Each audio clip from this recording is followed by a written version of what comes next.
Hello, everyone, and welcome to this Facebook Live. My name is Lisa Bayley, and we are discussing today Commit to Quit. How can we move forward? There has never been a better time to quit tobacco. So today we'll be talking with some of my guests, and we will be all discussing something that I think has come up quite a bit recently with the COVID-19 pandemic. It's given people a lot of time to think about their choices and their behaviors. And it has also led to millions of tobacco users saying they want to quit. So our campaign for World No Tobacco Day will support at least 100 million people as they try to give up tobacco through communities of quitters. Now, quitting tobacco is challenging, especially with the added layers of the social and economic stresses that come as a result of the pandemic. Worldwide, around 780 million people say they want to quit, but only 30% of them have access to the tools to help them do so. It's not as easy as just saying, I quit, and you just quit the next day. So together with partners, WHO and us here at PAHO will provide people with the tools and resources they need to make a successful quit attempt. Now, World No Tobacco Day will be recognized on the 31st of May, and it's because tobacco causes 8 million deaths every year. This evidence released just this year shows that smokers are more likely also to develop severe disease with COVID-19 compared to non-smokers. So today we're going to discuss the reasons and benefits of quitting smoking. We're going to talk about the environments that are conducive to health, some of the challenges and advances that impact cessation and reduction of tobacco use prevalence, some of the strategies for adults to stop using tobacco, and some of the conditions that may influence cessation. And of course, the details about World No Tobacco Day 2021. So my guests today are Rosa Sandoval. She is Risk Factor and Nutrition Unit Chief and Regional Advisor for Tobacco Control at PAHO WHO. We also have Dongbo from WHO. He's an advisor for tobacco cessation, and he is also with the WHO Tobacco Free Initiative, which is part of the Noncommunicable Diseases and Mental Health Cluster at WHO headquarters in Geneva, Switzerland. And we also have Kevin Welding, Associate Director, Institute for Global Tobacco Control at the Johns Hopkins University, Bloomberg School of Public Health, and that is also a PAHO Collaborating Center for Tobacco Control. So that was a mouthful. Welcome to all of you, and all of you who are joining us on Facebook Caribbean and the Twitter regional page. Thank you for joining us, and we hope that you will join in the discussion this morning. I'm going to start off with you, Ms. Sandoval. Let's talk about the importance of cessation of tobacco control, and why did WHO and PAHO think to bring this topic for 2021 World No Tobacco Day? Thank you, Lisa, and hello, everybody. Hello, everybody in the Caribbean and in the rest of the region who are joining us on World No Tobacco Day. And let me start by saying happy World No Tobacco Day to everybody. We're always very excited to have the opportunity to discuss with you how can we move forward on helping people to quit smoking and on preventing youth for initiating on smoking. So every year, Lisa, we pick a topic to discuss in the wide range of tobacco control issues. And you said it all at the beginning, right? We've seen during the pandemic an interest on the part of smokers to have access to help them quit smoking. And you said it, we have 780 million people in the world who say they want to quit, but only 30% of them have access to services. And this is also a situation in the region and in the Caribbean. And so as WHO and as PAHO, we thought this is a good moment to discuss how can we strengthen these services, how can we help people smoking, and how can we do more as to prevent youth from initiating. So sometimes in the Caribbean, when we look at the data, we see that around 50% of adults, or between 12 and 50% of adults, are smokers, and we think that's a low number. We look at the number in the youth. In some countries, reaches 20% of kids already smoking. And when I say kids, I'm talking about 13, 15 years old. My son is about to turn 12, and I'm thinking, is he going to start smoking? It's going to be statistics when he's 13, and that touches me, right? It becomes very personal. And then is when you realize, well, we're talking about 13, 15. Even if we see a prevalence among this group of just 9% or 20%, 1 out of 10, 2 out of 10, that's way too much, right? And we've known for years, for decades, what we can do. So for us this year is helping people, helping those smokers that heard during the COVID-19 pandemic that the smoking is related to a severe case of COVID-19, helping those that heard that non-communicable diseases increases your chances of a severe case of COVID-19, and knowing that tobacco is the main factor, is the common risk factor for the main incidents in the world. Our goal this year is helping them to commit to quit. And this is what we're gonna do. And but we'll maybe discuss later. Lisa will have an opportunity to discuss more what other interventions we also have on tobacco control. Thank you for that question. No problem. And I think it's important that we talk about the environment, because I think maybe non-smokers are harder on people who smoke, where they think, well, just quit. But we're also talking about the environment that exists. So what is the relationship between smoking cessation and other tobacco control policies that need to be in place to help people to quit? Yeah, smoke-free environments. Let me start with that. Right? We all want a smoke-free environment. We all want to work in an environment where we are not impacted, our health is not impacted negatively, and we know that the only way to provide that in terms of smoking is basically no smoking indoors, no smoking in any indoor public place or workplaces. And we have good news and bad news. The good news is that we have many countries in the region that have adopted a complete ban of smoking indoors. Right? And we have 22 countries in the region, and we have 8 countries out of the 14 countries in the Caribbean. And actually, very good news. This year, the Ministry of Health of St. Lucia just received an award, a World No Tobacco Day award for having banned smoking indoors. So congratulations, St. Lucia. And it's become the 8th country in out of the Caribbean countries to do this. But we would need to have all of them. Right, and also I want to mention that the goal that the CARICOM members adopted about 4 years ago is that by 2022, all of the countries would be adopt smoke-free. I will stop here because I just realized I didn't plug my computer, so I'll give it back to you, Lisa, and I'll be back in a second. Okay. No problem. Thank you for setting the start of the discussion. I'm going to turn now to talking about that link between COVID-19 and tobacco. And maybe we can discuss this, Dongbo, Mr. Dongbo Fu from WHO. Do you think people are aware of the relationship between tobacco and the COVID-19 pandemic? Are people aware of the risks? Yes, basically, soon after people collect the evidence on the relationship of smoking and the COVID pandemic, people actually realize and immediately increase the awareness among the general public. And also we can also see this news actually motivate like millions of people, more people want to quit. That's definitely, yeah, more and more people actually aware about the risk of smoking and the COVID pandemic. I think we all know that the smokers or former smokers, if they have COVID-19, actually they have a higher risk of having severe COVID cases, and also they're more likely to die from these diseases. I think that message or that information prompted a large number of people actually want to quit. Now, I know here in the Caribbean, I think when COVID first started, I think persons with NCDs were very stressed.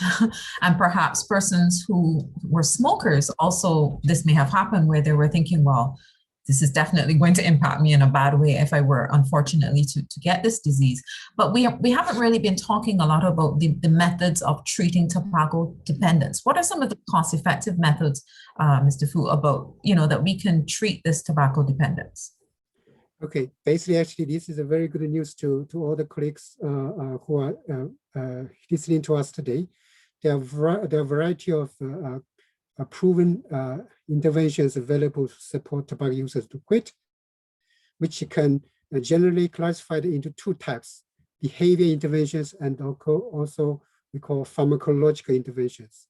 And the behavior interventions include such as the advice from your healthcare providers, the counseling services which we can get from national toll-free quit lines, and also the services can be delivered through text messaging like options.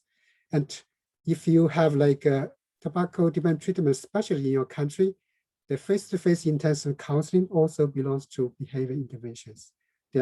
This is one type of intervention which is proven to be very effective to help smokers quit. Another one is called pharmacotherapy interventions. These include nicotine replacement therapy, the different forms of nicotine replacement therapy like gum, patches, lozenges, and also non-nicotine medications such as bupropion and varenicline. So basically, if we have these different interventions combined, actually can more than double the chance of quitting successfully. Thank you very much. Well, if you're now joining us, we're talking about commit to quit. How can we move forward? And I have three guests here who are willing and able to answer all of your questions as it relates to tobacco cessation and how you can quit, especially as it relates to the pandemic now. And we were just talking about how smokers are even more at risk if they were to unfortunately contract COVID-19. I'm going to bring you in now, Mr. Welding, Kevin Welding. I wanted to ask you if there are actually any disparities in smoking cessation success among different groups of population. Are we seeing a difference between different groups? Sure, we are. And one of the things that we've seen is in some high income countries, they're actually studying this. In some low and middle income countries or lower resource countries, they're actually not studying this. And that also is a worrying thing.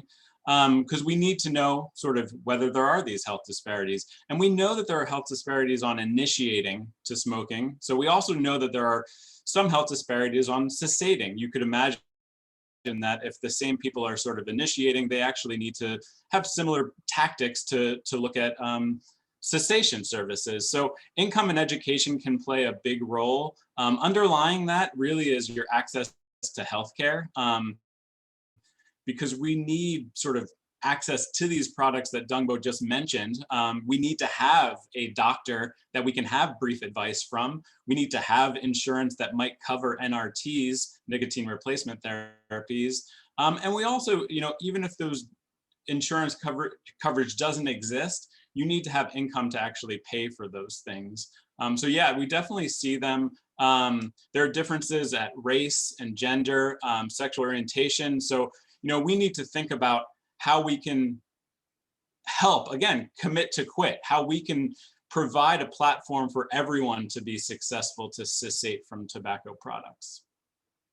And you mentioned universal access, what services are out there. I'm going to come back to you, Ms. Sandoval. Would you like to tell us a bit about in the region of the Americas, what services have we been offering to countries to help people to quit? So there are a number of policies we use in tobacco control, but what have we been doing in the region of the Americas and even here in the Caribbean to help governments to have services that help people to do this? Yeah, thank you for the question, Lisa. The same way what we saw during 2020 in terms of smokers being interested in quitting, we also saw, fortunately, interest on the member states in our region to strengthen the services that they are providing. So we've been very busy providing training to health professionals in the primary healthcare level of our health systems in the region as to, for example, provide brief advice to when they bring their services to the public, right? So this is one of I would say this is one of the areas where we've done significantly a lot in the last year, but we can definitely do much more in the coming years. And it's called brief intervention for a reason. It's brief. It's really not that difficult, and we can definitely, as WHO and PAHO, bring these trainings at country level. And if the health community here is joining us, we are ready to support them. And also, Lisa, if I may, before I had to run to plug my computer, what I wanted also to mention to you is how cessation services fit in the comprehensive tobacco control package. And I just want to step back in terms of reminding the audience today that we do have an international treaty. And I want to highlight this because not in many topics in public health and there are only 2 topics in public health for which we have an international legal binding instrument, and that is tobacco control. And so we have tobacco cessation services as one effective intervention. We have smoke-free environments, but there are other more, and I want to mention 3 more.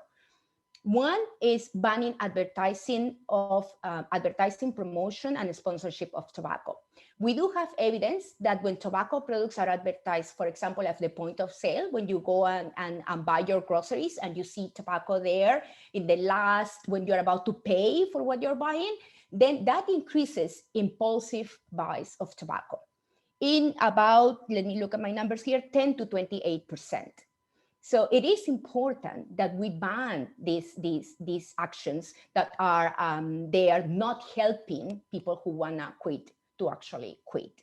Also, health warnings on tobacco products, right? We tend to think that we know the dangers of tobacco, but it's important that the information about the dangers of tobacco is on the tobacco product. I think we all here remember, depending on how old you are, how tobacco packages were in the past and how there were these cool images of young people, right? And so there was a disassociation between what is inside the package and what is outside the package. We need to put those 2 things to connect to things, and then not also talk about the harms on the package, right? But also the benefits of quitting. And we've had successful experiences in communicating to the public the benefits there, and including toll-free lines, right? I mean, where you can get help. And then the last one that I want to mention is increasing taxes as to make the prices of tobacco higher, right? As to make it less affordable. And I'm going to share with you and with all of our audience here that for World No Tobacco Day, we've been recording testimonies of those former smokers that during the pandemic stopped smoking. And I can tell you that there were 2 things that they mentioned. One, the information that they had about the possibility of developing a severe case of COVID-19. And second, because unfortunately many people experienced financial constraints during the pandemic, and they decided, well, I mean, I'm not going to spend my money on this. So yes, it makes sense to increase the price of these products that harms your health. I was just going to say, we hope people will go to the page. It is already up, even though World No Tobacco Day is the 35th of May. You can definitely check out the World No Tobacco Day page, the PAHO page. It's a really beautiful page. It has lots of information. And my favorite part of the page is 100 reasons to quit tobacco. I think that is brilliant, because we know people love lists. People love a list of something they can look at. It's 100, but it's a list of things that you can look at. Anybody can answer this one. What have been some of the challenges working in this area? We know tobacco industry is still trying to make sure that their profits remain what they want them to be. What have been some of the challenges? And anyone can take this question. Lisa, I wanted to jump in and add one more comment to what Rosa Sure. had said about taxation. Sometimes we get this push of like, okay, you're moving money from a product like cigarettes from the tobacco industry to the government. And like that might not be the best thing right now, that just the government has the money. But it's important to know that how the government uses this money. Like some countries will use it to fund universal health care. Other countries can use it towards cessation services or just other big health policies and programs. So it's important to know that, you know, we sort of advocate for higher prices, higher taxes, but that money doesn't just go to anywhere, right? We try to really advocate for it to be pushed into helping people cessate from smoking or helping improve your health. So that's an important distinction. It's interesting that would even be mentioned as a bad thing, because as you said, the money is being used for good. What are some of the other issues that you've had in terms of dealing with the industry? Yeah, thank you for that question. And so as PAHO, when we work together with our member states, with national authorities, health ministries, and we ask them what is the main challenge that you have that prevents you from moving forward on tobacco control, they would basically almost all of them say unanimously interference of the tobacco industry. And we have, as WHO and PAHO, documented these different strategies that the tobacco industry uses. And I can list some of them. We just talk about lists and how we like lists. So, for example, hijacking the political and legislative process, right? I mean, putting forward this idea that the science is not really final, that it's not definitive, that there are other things that we can do, when we know that we know what is effective and what we have to do. And it's clear and the evidence supports us. Or another favorite, exaggerating the economic importance of tobacco production.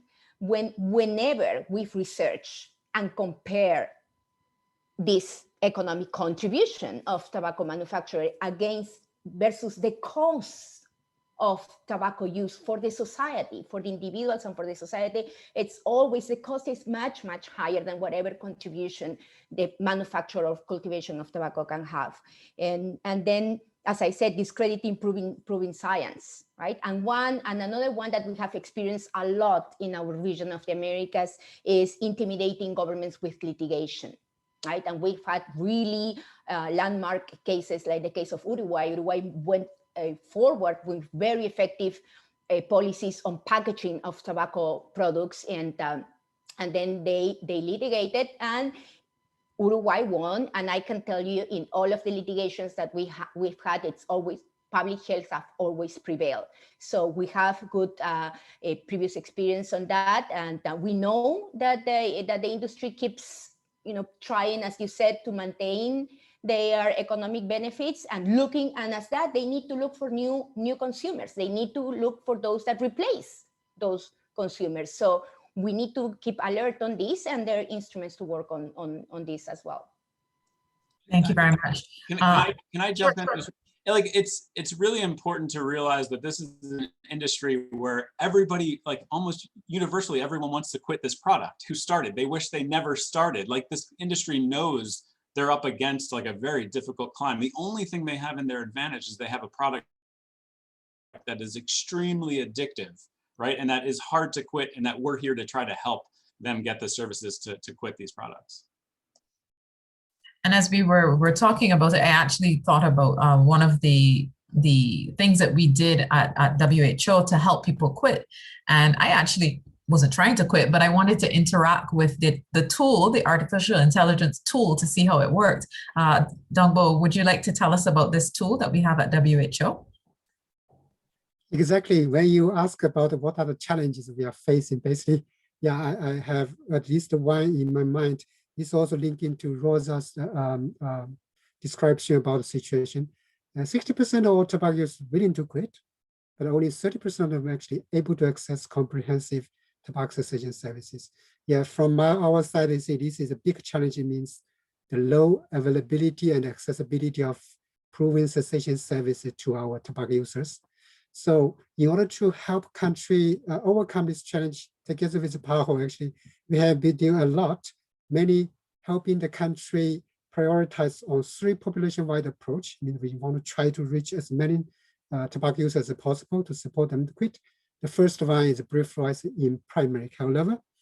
Okay, during the COVID-19 pandemic, although we can help several countries to build their capacity, but in many countries, the current health workforce is too busy to handle with the pandemic. So, and that means they are not able to support our tobacco to quit. In order to overcome this challenge, we actually, WHO work with some partners. We develop we call AI-based healthcare workers, which is AI-based support system. We call it Florence, which is now available in all 6 UN official languages, including Spanish, English, which is relevant to this region.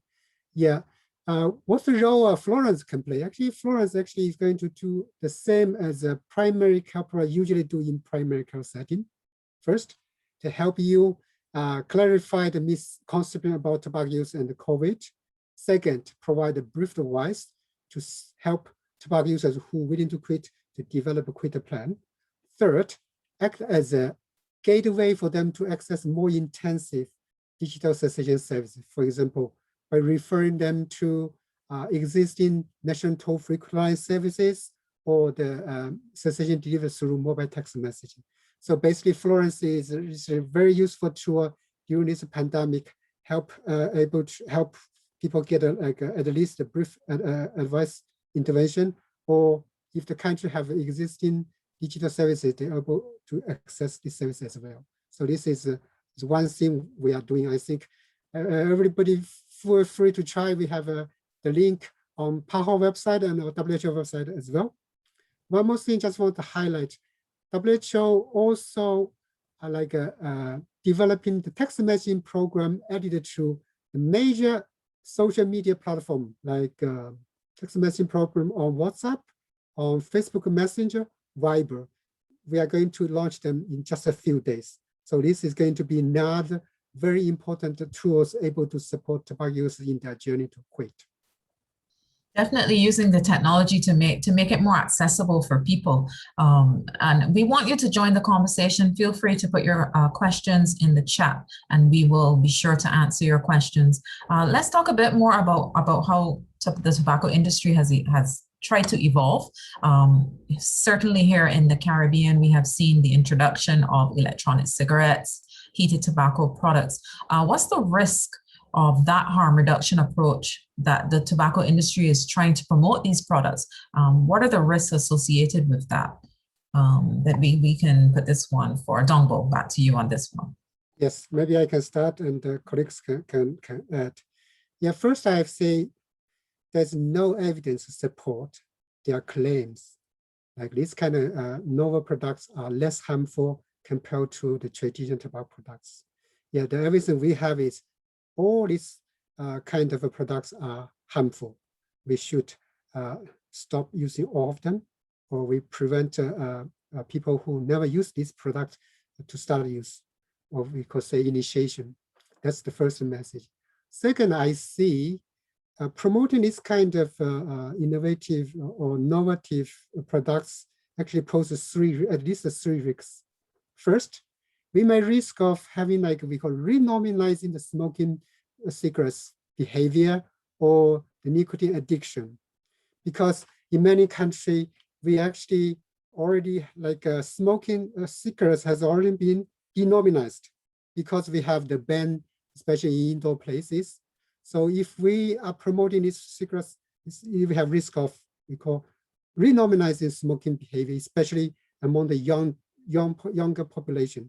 I think we all see in several countries, the prevalence of using this kind of products actually is higher to like more than 20% among the youth. That is one thing. And also we see, in fact, the tobacco and the nicotine industry and their advocacy actually has already tried to actually undermine the existing indoor smoking ban by lobbying, say, can we have an exception for these products? I think that's the things we are probably face. The second risk I see, we might have a risk of we will see like more smokers who actually want to quit, but actually because of these products, they will be misled to switching from using the traditional cigarettes to these novel products and don't actually seek for support to quit completely. You can see the situation in many countries like the US, 70% of adult e-cigarette users actually at the same time using smoking. So they end up actually, we call dual use or poly use of several tobacco products or nicotine products. This actually will increase the risk of having many diseases for them. I think that's the second risk I can think of. The third risk is we will risk of having more young generation, as I say, young adolescents or young people actually using these products, because the tobacco industry or nicotine industry actually are targeting this group, attracting them using different way. For example, advertising is the same as tobacco products, or added like flavors into the product to attract young people. Then they will become addicted to these products.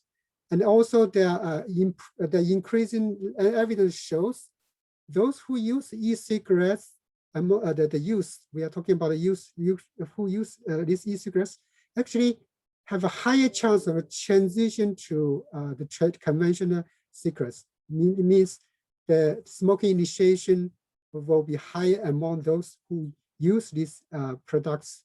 So this will be like have them put them in danger of the damage of this kind of a cigarette pack. Yeah, that's the three things I see. That's why we really we need to fight against this kind of a situation. Very interesting. And I want people to realize that we're not just talking to people who are already smoking and need to quit. At least myself and Rosa, we were talking before about, we have children.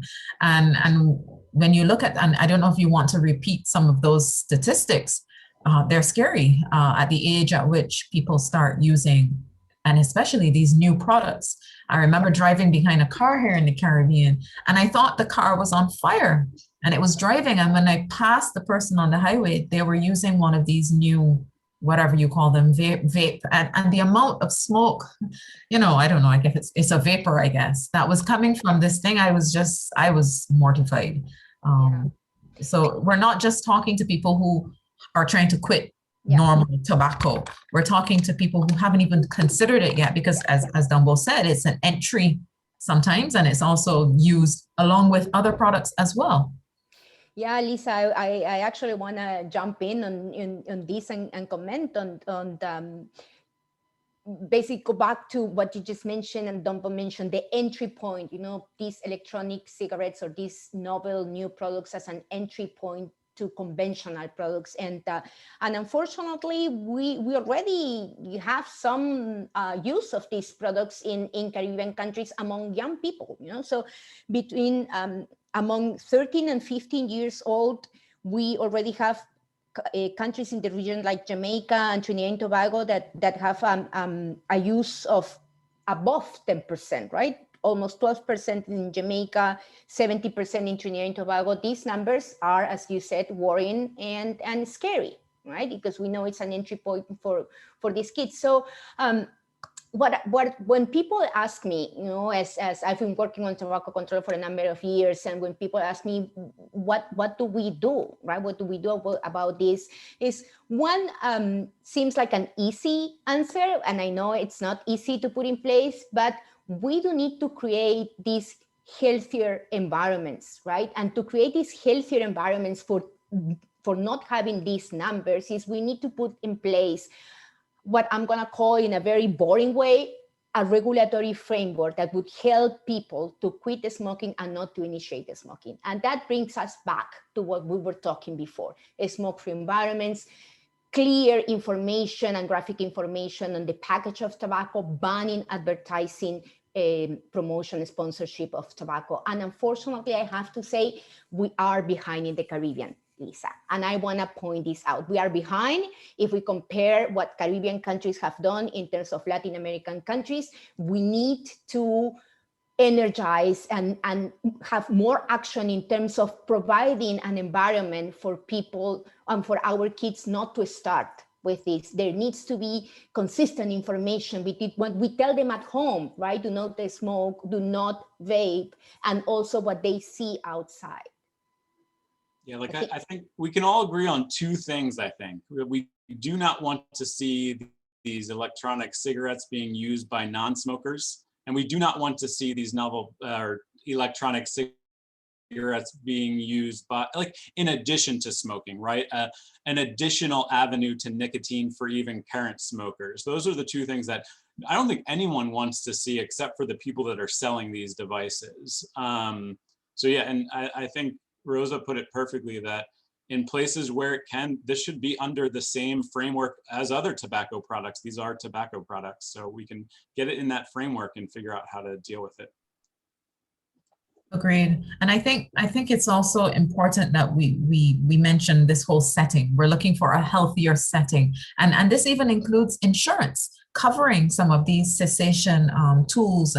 Kevin, would you like to speak a bit about the insurance on what we would like to see as part of universal health as it relates to insurance?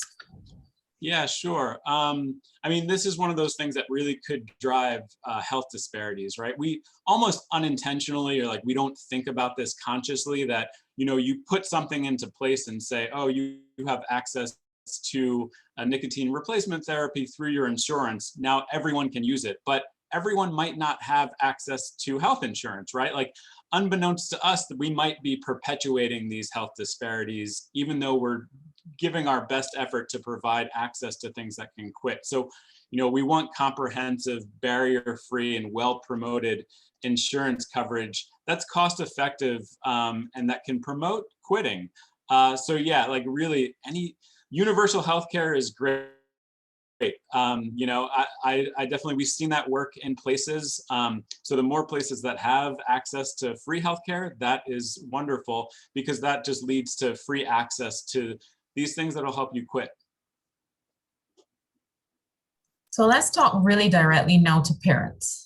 Let's talk a bit about parents. How can we have parents stop using tobacco if they have, and to protect their young people from starting to use tobacco and nicotine products? Now, I think perhaps here in the Caribbean, maybe why we're not hearing it talked about so much is because it's obviously being done quietly and hidden, because 13 to 15 is not what we expect to see. So this is something that is happening, that we're not really aware of, and perhaps there's a need for more research on this as well. That's a double barrel question, but what do you say to adults who need to quit? How do they help their children? And then in terms of research in this area, is there enough research in this area in the Americas? Anyone? Maybe, yeah, that's lots of questions, Lisa, great questions. But let me just grab one of the questions that you have put forward in terms of,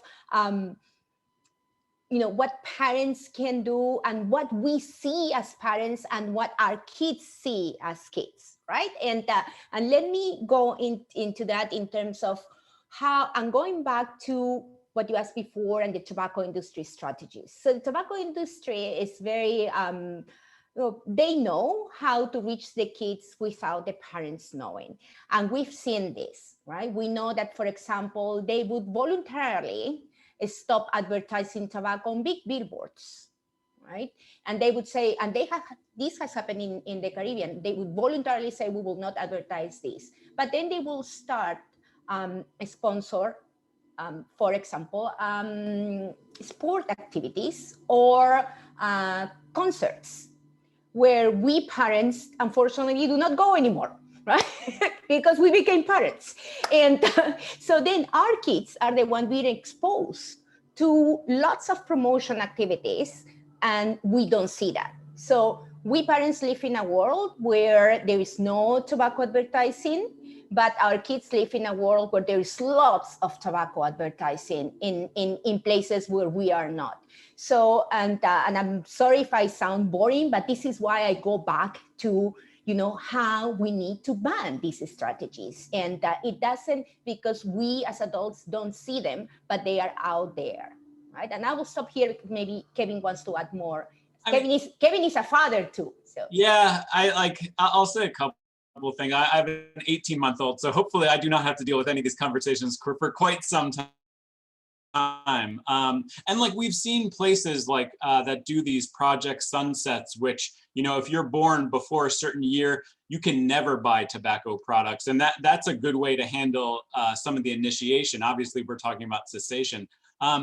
Yeah, like I also say, to Rosa's point, like social media has we don't know a lot of kids' social media environments, and they have a lot of indirect advertisement there, just like essentially product placement in the social media world, where they're using influencers to just very subliminally see someone that your child might think is, an aspirational figure using one of their products, and that's their way of getting through. The only thing I'll say to parents, we do not try to blame any smoker, right?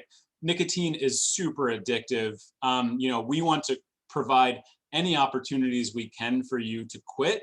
But I think parents already know some of these things, that they want to be a good role model for their kids, that they don't want to pass, especially for people who did not want to start to begin with. They don't want to then be this image that their children see them smoking, or even, it's sort of exposing them to secondhand smoke. So, but again, we don't want to blame the smoker. We really do. We want to provide all of the opportunities that they can have to quit.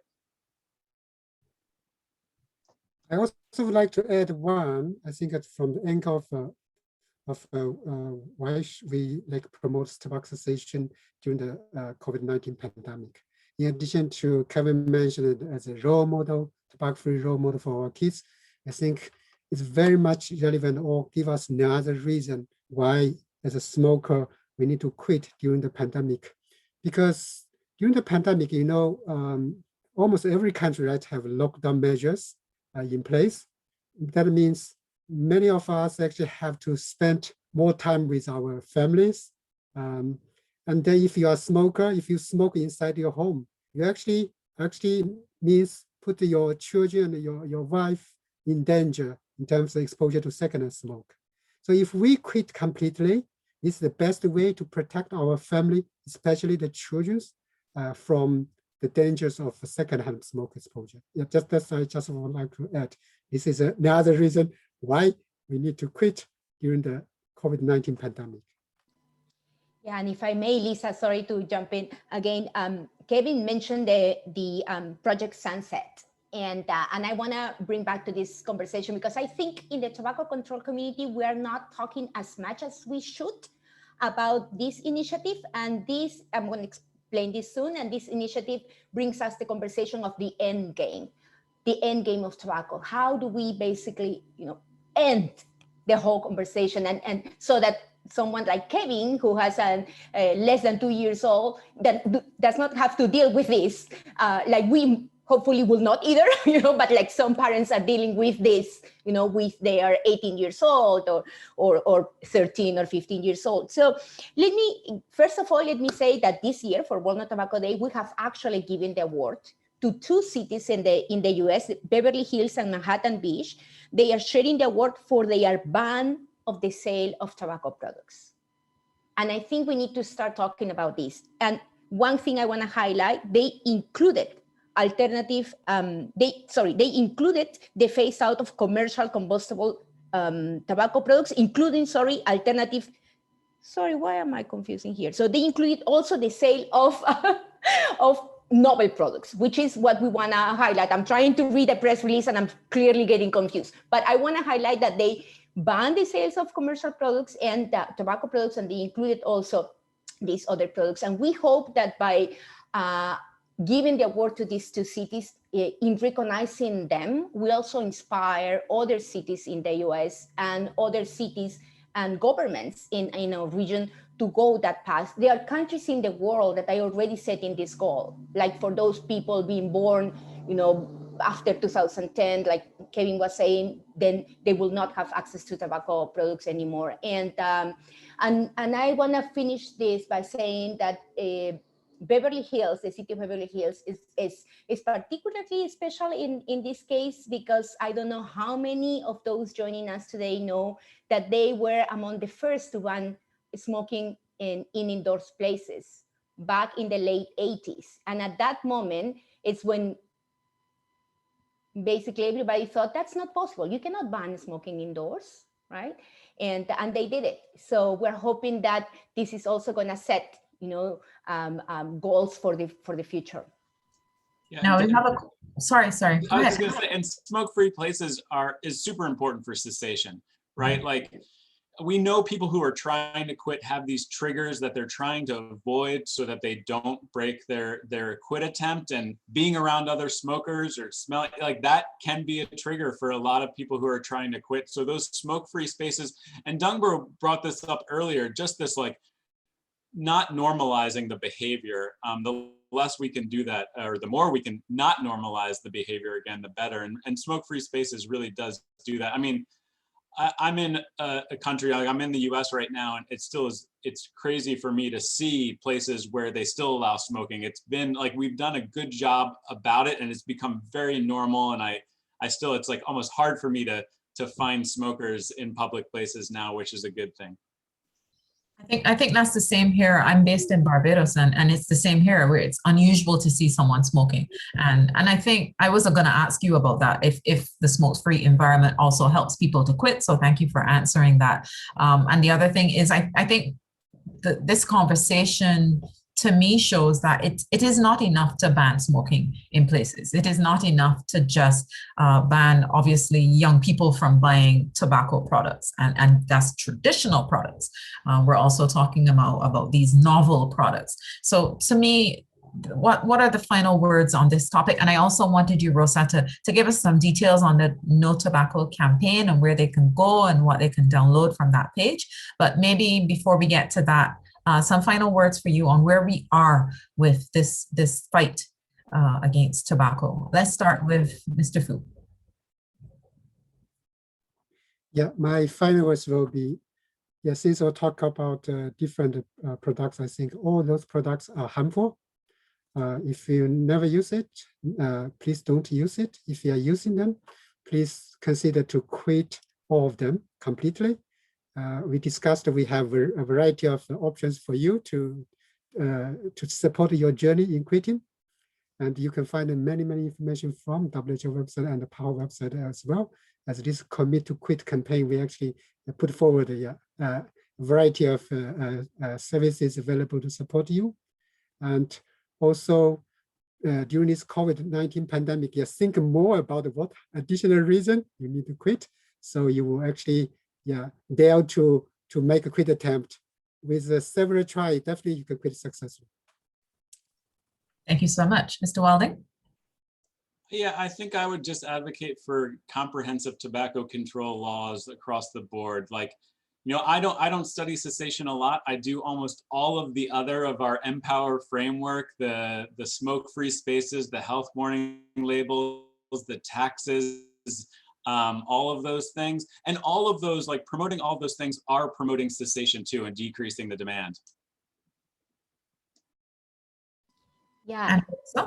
Before I answer, Dongbo, I think we have a question here on whether brief advice needs to be provided by a physician. Do you want to clarify on that? Okay. Could it be any other health professional? Yes, basically any, we call primary care providers who actually has been trained to do this 3 to 5 minutes talk to our patients, is able to do that.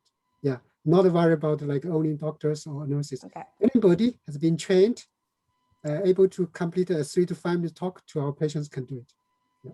Thank you for clarifying. Feel free to use. Yeah, feel free to use. We have like online training course available on PAHO website, including English version and Spanish version and French version soon. Yeah.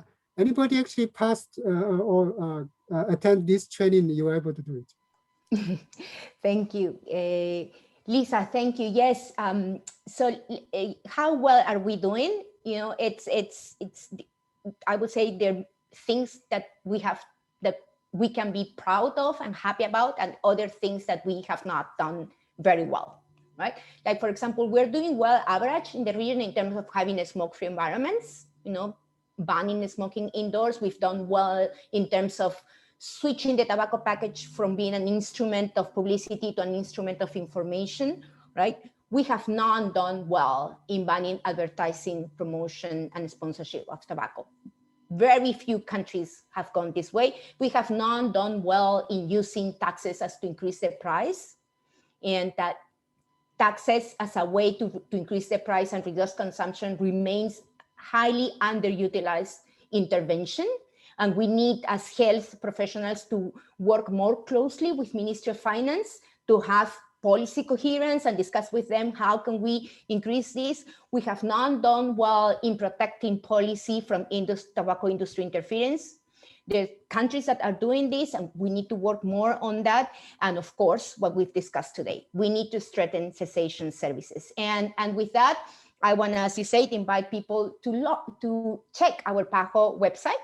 We have a dedicated World No Tobacco Day PAHO website where that we will keep updating throughout the year, and you can find there all the tools that Dongbo mentioned in terms of how to strengthen cessation services and brief advice and the trainings, and also the materials that colleagues as Kevin from Johns Hopkins University have. You can access them there, and also from there you can get to the WHO page with more materials in English. We're making our best to have all of the materials both in English and Spanish.